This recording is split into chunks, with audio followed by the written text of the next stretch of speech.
Ny epistily ho an'i Titosy, toko voalohany.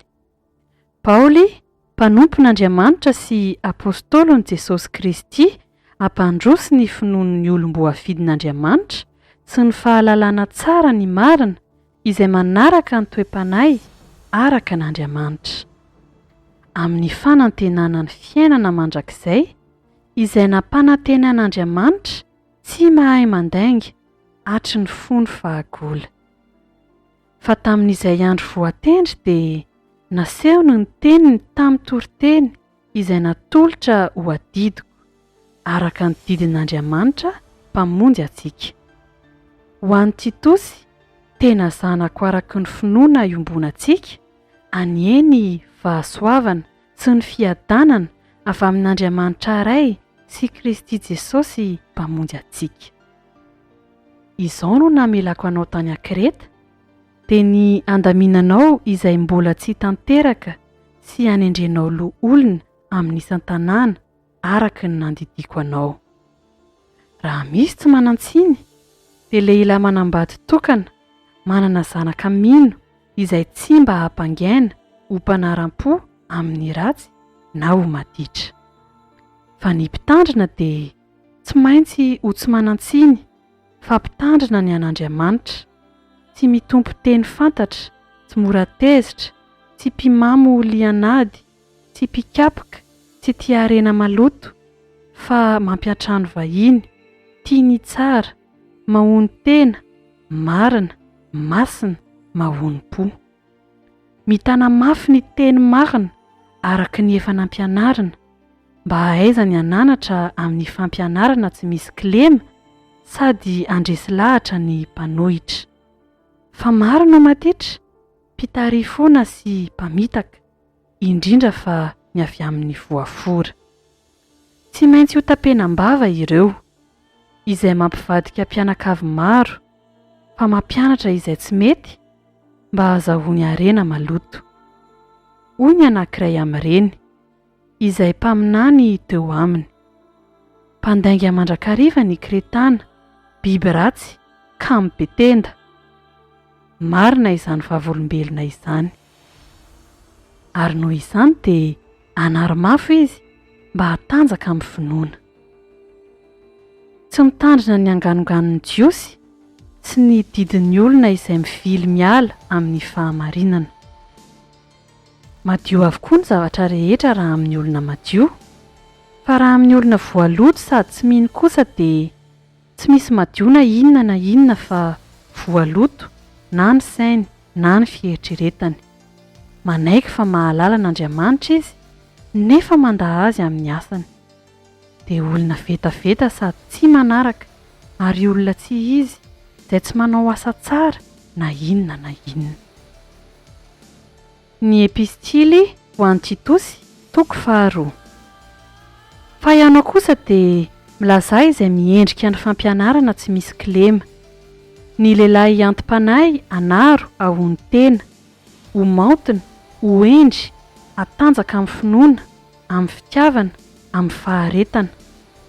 Ny vehivavy antom-panahy koa anaro hitondra tena toy izay miendrika ny olona masina, tsy ho mpanendrikendrika, tsy ho andevoziny divay be, ho mpampianatra ny zavatra tsara, mba hampianarana ny vehivavy tanora fanahy ho tia ny vadiny, ho tia ny zanany. Ahony tena, ho madio toe-panahy, hiasa ao an-tranony, ho tsara fanahy, hanaiky ny vadiny, mba tsy hitenenana ratsy ny tenin'Andriamanitra. Ny lehilahy tanora fanahy koa anaro ahony tena, ka amin'ny zavatra rehetra dia asehoany tenanao ho fianarana ny asa tsara, amin'ny fampianaranao maneho ny tsy faharatsiana, ny fahamaotsinana. Ny tena tsy misy kilema, izay tsy azo tsinina, mba ho menatra izay manohitra, satria tsy hisy ratsy itenenany anareo. Ny mpanompo koa dia anaro hanaiky ny tompony, ka hanao izay sitrapony amin'ny zavatra rehetra fa tsy hamalivaly. Tsy hangala tety, fa haneho izay toe-panahy mahatoky indrindra, mba hampahamendrika ny fampianaran'Andriamanitra, mpamonjy antsika amin'ny zavatra rehetra. Fa efa misy eo ny fahasoavan'Andriamanitra izay famonjena ny olona rehetra. mampianatra antsika anday izay toe-panahy tsy araka an'Andriamanitra sy ny filan'izao tontolo izao, ary ho velona amin'ny onony sy ny marina ary ny toe-panahy araka an'Andriamanitra amin'izao fiainana ankehitriny izao.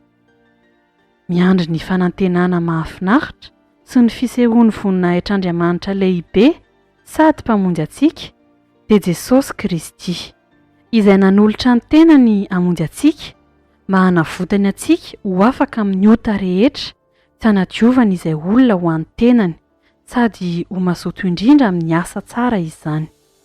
Izany no lazao sy ananaro ary andrarao amin'ny fahefana rehetra, aza vela isy ianao tsinitsinina anao. Ny epistily ho an'i Titosy, toko 4. Mampatsiarova azy anaiky izay manapaka sy manam-pahefana, hanohy tsara, ho vonona ho amin'ny asa tsara rehetra, tsy hiteny ratsy olona, tsy ho mpilahady, fa ho mpandefitra, maneho ny halemem-panahy rehetra amin'ny olona rehetra. Fa isika koa dia adala fahiny, tsy nanaiky, voafitaka, tsy andevon'ny filana, sy ny fahafinaretana maro, ary velona teo amin'ny lolom-po sy ny fialonana, sady ala no ny fankahala. Fa rehefa niseho ny fahamoram-panahin'Andriamanitra mpamonjy antsika sy ny fitiavany ny olona, dia tsy avy tamin'ny asa amin'ny fahamarinana izay nataontsika, fa araka ny famindrapo kosa no namonjeny antsika tamin'ny fanasany ny fiterahana indray sy ny fanavaozany fanahy masina, izay nahidiny betsaka tamintsika tamin'ny alalan'i Jesosy Kristy mpamonjy antsika, mba ho hamarinina amin'ny fahasoavany isika ka ho tonga mpandova araka ny fanantenana ny fiainana mandrakizay.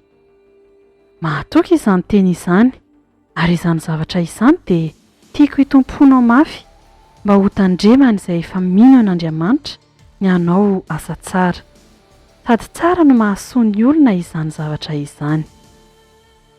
Fa alaviro ny fanontaniana adala sy ny tantaram-pirazanana sy ny fifandirana sy ny ady teny ny amin'ny lalàna, fa tsy mahasoa sady zava-poana izany. Izay mpanao hevi-diso, rehefa nanarinao indray makana indroa dia hialao, satria fantatrao fa voavadika izay manao izany, ka sady manota no manamelo tena koa. Rehefa maneraka ny aro-tema ny Tikiko ho aty amiko aho, dia mazotoa hankany amiko any Nikopoli ianao, fa mikasa andaniny ririnina any aho.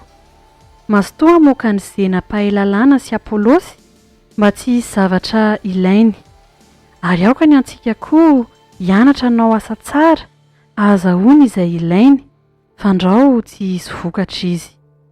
Manao velomanao izay rehetra ty amiko, manaova veloma izay rehetra tianay amin'ny finoana. Ho aminareo rehetra ny fahasoavana.